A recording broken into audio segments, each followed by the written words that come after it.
Yo, what's going on, guys? Welcome back to the channel. This is the second video, and like I promised, I'm unboxing a Dimension Force. And the first pack, I want to say, went well. I like Illegal Knight, and I think the second secret rare was, I think, Libromancer Fire, which, you know, if you've seen the YCS Hartford, you've seen it's going up in price because MBT, right, Joseph, he did this crazy OTK FTK combo with like the Libromancer stuff. So I feel like that deck is really good. So I think they were good secrets, and the ultras were decent too. We got the Exorcista Magnifica, which, you know, might not be good now, but is going to be really good in like I think it's August. Is it August or September? Whenever Power of the Elements comes out, the next booster set. So yeah, no, I'm excited. I think we'll just open this, and yeah, we won't waste any time. We'll just get into this. And you know what, let's see what we can pull. Alright guys, let's separate these packs out. Okay, we will start with all of these packs here. That's a lot of packs. And just, this might make a nice thumbnail maybe, I don't know. Wow, that looks crazy. They're all just like out there, mad. We'll start with the first pack here. Let's see what we get. Now, I've opened a lot of these, so like I've said before, the magic, you know, kind of, oh, you know what, I promised myself I wouldn't look at the screen as much. I'll only look at it momentarily, but, ooh, yes, man. Dinomorphia Frenzy, that is, man, I don't know. I think people think that deck is a meme, but no way is that deck a meme, Dinomorphia Frenzy. The fact that you can bring out their new boss monster, Dinomorphia Rexstem, I'll just show that there. The fact you can bring out the new boss monster, Dinomorphia Rexstem, with ease, like really easily with things to this card, and obviously Kentrigina as well, is just, yeah, it's amazing. So yeah, this card is sick. I mean, the only drawback, which, I mean, it's, yeah, it is a drawback, definitely is a drawback, which is the fact that the card is going to activate your opponent's main phase. That might slip up a few people, I think. So just keep that in mind. But you know what? That is a really good card, a really good pickup. Another card that was really represented well in YCS Hartford. I think some of the luxury gaming people tried a Predaplant branded deck, right?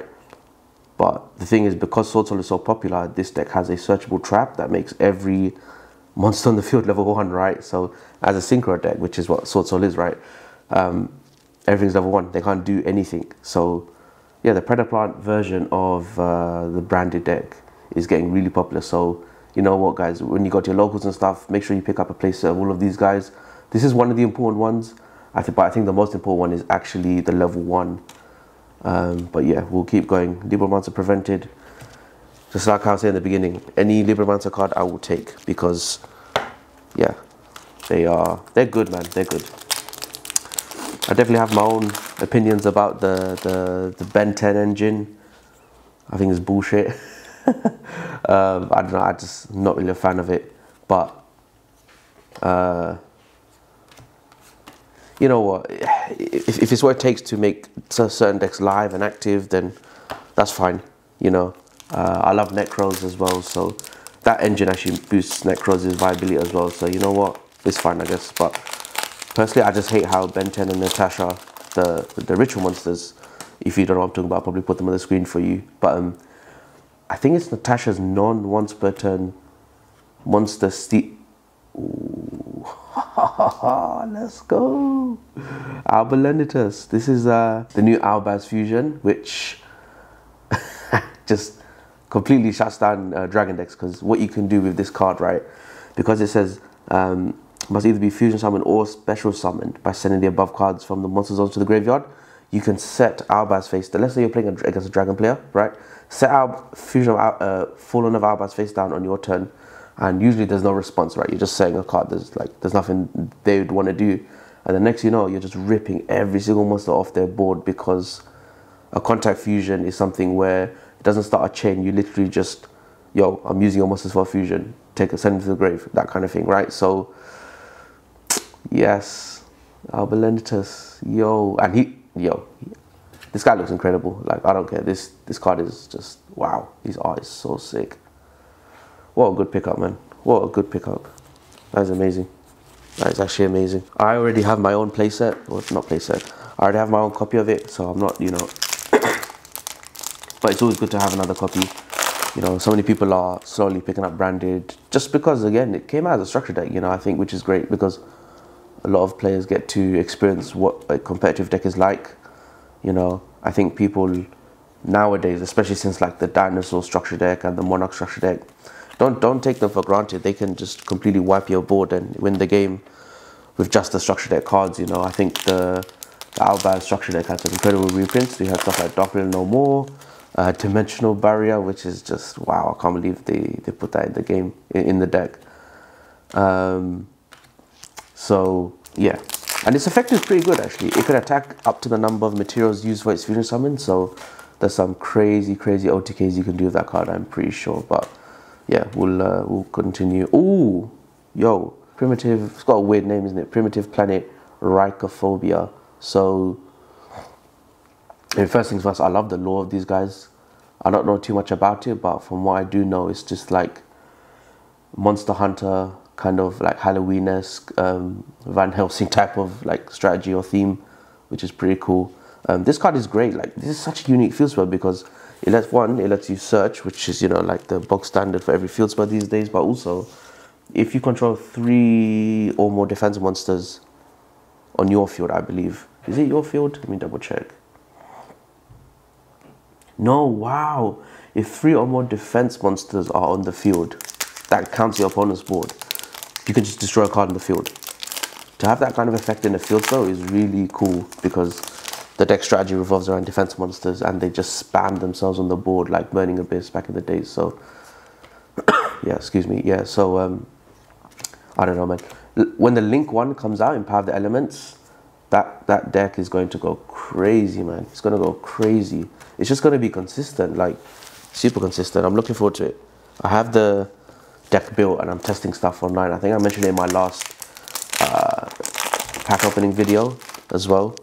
So yeah, I'm putting some work into that still, and yeah, I can't wait. I can't wait. I love it when they make new archetypes like that, just like proper sick aesthetic, you know. Can't go wrong. Oh, Frenzy. Yeah. Not sure if I should go a bit faster for you guys or not, but I'll try and highlight some, you know, unique cards. Although I think I've already done that in the other video. But anyways, we'll try to pick up on some other stuff for you guys. I'm really just chasing Libromancer Displaced.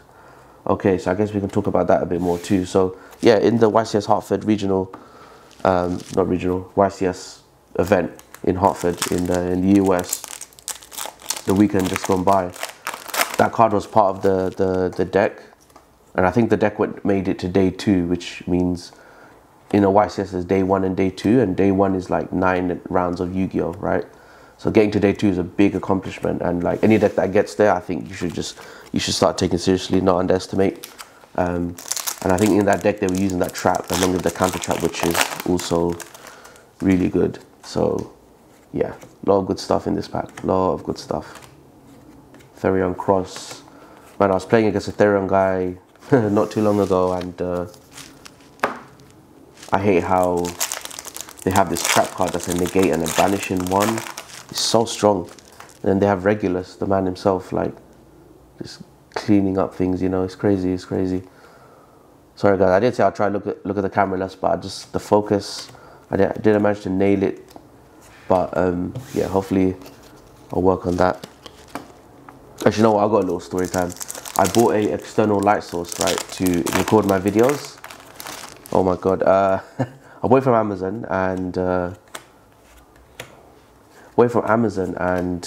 the bulb just completely crashed on the floor everywhere. I should have took a picture of it. But yeah, so now I'm just using like natural light right now to film this video, but in future videos I'm going to try and secure like a better light source just to film nice stuff for you guys. Because I want to do deck profiles. I want to, ooh, yes, branded banishment. I think I talked about this already. I'm pretty sure I did. And since then I've been testing my deck like crazy, right? I'm playing branded Despia. I've actually took this card out of my deck, and the reason why is it's a trap card. And going first, I love to, like, when I play, I prefer having a playable hand with every single card. So when a card like this comes up and I don't have my branded pieces, it's a bit awkward. Sorry, my Despia pieces, it's a bit awkward. I don't know, like I get fixated on cards sometimes and I love to put them in. I'm sure you guys do as well. So yeah, branded banishment. Such a cool card design though. Seems like a card they didn't need to like have. Ooh, check out the secret. Let's go. Psychic End Punisher, man. Oh wow, I don't think I pulled this card last time. So this guy, right? Oh wow, that looks amazing. Hoo-hoo-hoo. Psychic End Punisher. Damn. Okay, sick, sick, sick. So I'll explain a bit about that card and why in my opinion I think is very heavily underpriced and underrated. For starters, it's an 11-star synchro, which means that it's not as easy to make, but it is easy to make when you think about the amount of hand traps people use. The Ghost Sisters, the level 3 tuners, boss monsters are usually level 8, so you just 8 and 3, you make the synchro. And that synchro is kind of like a comeback card. It's like X Factor in it's like using the X Factor in Marvel's Capcom. Because when your life points are lower than your opponents, it's unaffected by card effects. Literally, that means it can just boss around anything in the game. And it starts with 3500 attack in stats, which is insane as well, right? But the best part is you can just pay 1000 life points and banish, I believe it's a... Yeah, you banish a monster you control, and then you banish a card your opponent controls, which just means you can always control the board as well as try and go for game with that card, which is... Yeah, I love the art on that card as well. Reminds me a bit of Lord of the Heavenly Prison, actually, the way the art is. It's very sick. Okay, that was a good pull. I'm actually, so again, with every box, there are 2 secrets, 4 ultras. So that more or less confirms we have our secrets. Ooh, yes, we got it. We got the Therion Discolosseum. This is the field spell for Therions, and it is no joke because it's got like a million effects, right? The first thing is it searches. When you activate it, searches a Therion card. And then if a monster you control was to be destroyed by battle, you can just send a Therion from your grave, from your deck to grave, which is sick because it's a Foolish Spirit, a card which is limited.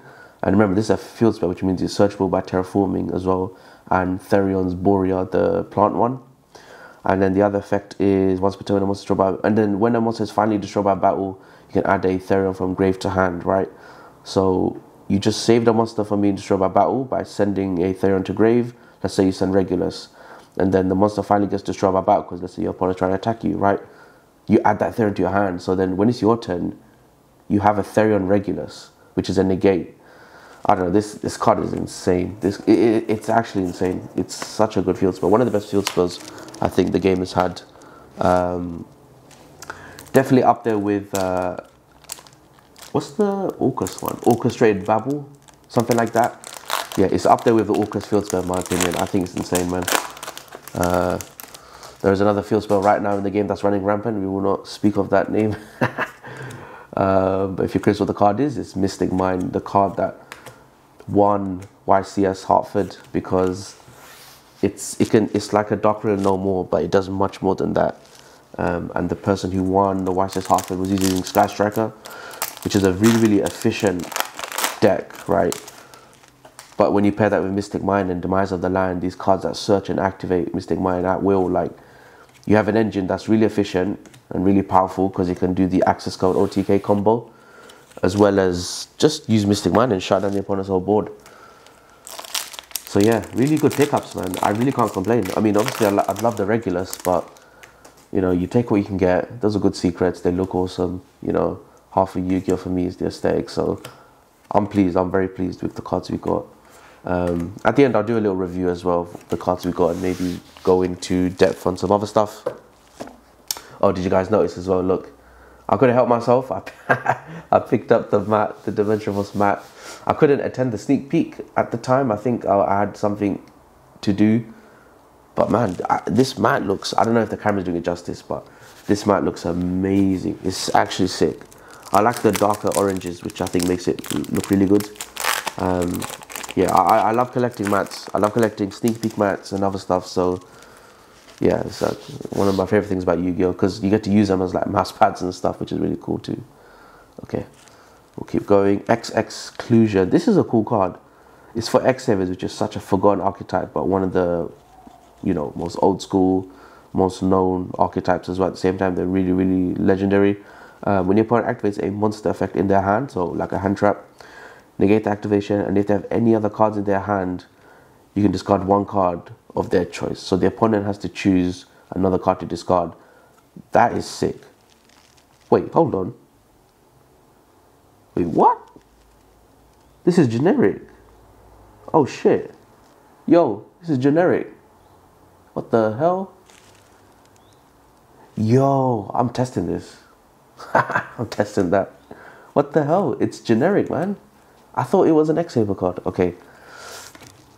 This is why I've started saying, guys, read your cards. Read your cards. Even in a pack opening video, I'm learning stuff. Let's go. Okay, final pack. This is the final pack. I've been rambling on, but I think it's good. It's been good rambling, you know, just giving commentary about the cards and stuff. And yeah, this has been a good pack of opening so far. I can't complain. Ooh, what a good ultra. We got some good, wait, what? We got 5 ultras. We beat the ratio. The ratio is usually 4. The ratio is 4 ultras, but we got 5. And look at the 5th one, Dino, of all ultras. So I'll talk a little bit about this deck. So Dino is really popular in the Therion Punk Synchro deck, or the Punk Adventure Synchro deck. This card is like a 1-card mill 9 combo, but there's a card that searches this one, right? And I think it's called Foxy Tune. So I believe the combo goes activate emergency teleport, and then you activate emergency teleport, and then you search Xiamin. Xiamin, I think, searches Foxy Tune, and then Foxy Tune gets you into this guy. And then, yeah, you go into Chaotic Dragon, which is the level 8 Dark Dragon Synchro. Lets you mill the top 5 cards of your deck, adds a light or dark to your hand, and then you can go into Zombie Vampire at some point, and then mill an extra 4 cards. And milling cards in a deck that, you know, loves milling, you know, of course, we've got cards like Jet Synchron in the game. Yeah, just makes it a really strong strategy. So, okay, I think that is all the packs. We'll move on to the reviews of the cards, and yeah, we'll take it from there. So all in all, I think a really, really good pack. You know, these are 2 wicked secret rares. Heavily underpriced, like I said, heavily underpriced, heavily underrated. The more this card starts to, you know, destroy people in people's locals, people are going to start rush and panic buying this card. I don't know, just if you think it's at a good price, which I think it is now, I'd say pick one up, just one, because you never know. This is the kind of card that might shoot up to like 30-40 pound. This is, you know, everyone has that one card in Yu-Gi-Oh where they're kind of really biased towards, that's my card. I just think it's really, really good. And then move on to Alba Lenitus. You know, this card has a lot of application, which isn't just the simple send it to banish. Sorry, you know, while the contact fusion is incredible and it can win new games, like literally it will just OTK opponents, because you can suck up their like dragon boss monsters, which, I mean, this is Yu-Gi-Oh! Every boss monster is a dragon. It also can like attack like 3 or 4 times and win the game that way. But also, if you send this with Mirror Jade, right? If you send this with Mirror Jade to banish a monster, which is 1+1, you've just banished a monster. At the end phase, it will search a normal fusion spell or polymerization, right? There are some really powerful normal fusion spells in the game, like Fusion Destiny, which, you know, if you've played the game in the last like 2-3 months, you've heard of him. If you've played Master Duel, you've definitely heard of him. This searches Fusion Destiny. I wouldn't be surprised if something in the future sends this card and then gets some crazy advantage and searches Fusion Destiny. It also searches Instant Fusion. It also searches Ready Fusion, which is the new variant of Instant Fusion that came out, where you can special on a level 6 or lower non-effect monster. And that just helps you synchro climb. A lot of people use it to summon the level 2 fusion. I'll put it on the screen. It's a peacock looking monster. It's a zombie as well, actually. It's a level 2 tuner. They use that and any level 8 boss monster to make a Baroness, which is, you know, one of the best cards in the game. So yeah, and then moving on, we've got Dino. I think I already talked about Dino a bit. Colosseum, this card is like shooting up in price. I think the Therion archetype, the Therion strategy is just one of the best they've released, and it's really unique as well. I like to think it's unique. That said, this deck is going to catch people off guard a lot, because the rulings are quite particular when it comes to equipping a Therion, and then that equipped Therion gives the monster in the monster zone, it gives its effect to it. So keep a watch out for those. Although I think that reminds me, MST TV did a really good video on rulings for them, so you know, check that out. And yeah, they're in Liber Monster displays. I think we've talked about Liber Monsters enough. I'll probably give them a rest. And we got, yeah, the Primitive Planet, Rhycophobia. I really want this deck to be good. Like, I really want this deck to be good. But I don't know if it's going to get there just yet. You know, we had Verte banned, and that deck could make Verte super easily. So, you know, while that does hurt the deck, I think they can still rely on their main strategy of OTKing with the Link 3 boss monster, which is good. And yeah, moving on to, Dinomorphic Frenzy. So, I actually own this deck in real life, and I'm going to do a lot of testing today in real life with some people. So, I'm going to, you know, throw this card in and yeah, use this, and I'll see how it goes. I'll see how it fares. We'll just go through these a bit faster because they're supers and, you know, they're more common. Branded Banishment, again, I've taken it out of my deck, but that is in no way a sleeper card. Like, you got to look out for that card, trust me. If people set that during their branded combo at the end phase, just expect your Light and Darks to be banished, or and then they'll just win the game because you've just lost all your advantage. Yeah, guys, I hope to bring more of these in the channel. I don't just want to be a pack opening channel though. I want to do deck profiles. I want to do like duels, master duels and things like that. So we'll see. I'm going to test the waters. And yeah, I want to get my setup right. You know, I want to get it just right so I can start uploading content. But I do think I will post a deck profile soon. Either my branded deck, Dinomorphia deck, or my Utopia deck. So yeah, stay tuned for that. And I don't think I did this in the other video. I'll go get used to this now if I'm doing this YouTube thing. But yeah, make sure to like, comment, subscribe. You know, if you like the video, drop a like. Subscribe always helps as well. I'm trying to get this channel going. And yeah, anything you liked about the pack, you know, put a comment down below. Let's have a discussion. Again, I think these two cards are just, you know, proper good secrets to pull, man, for real. But yeah, guys, I think that's the end of the video. We'll stop it there. I'll stop my yapping there, my commentary there, and yeah, guys, I don't have an outro, so I will see you guys in the next one. Peace.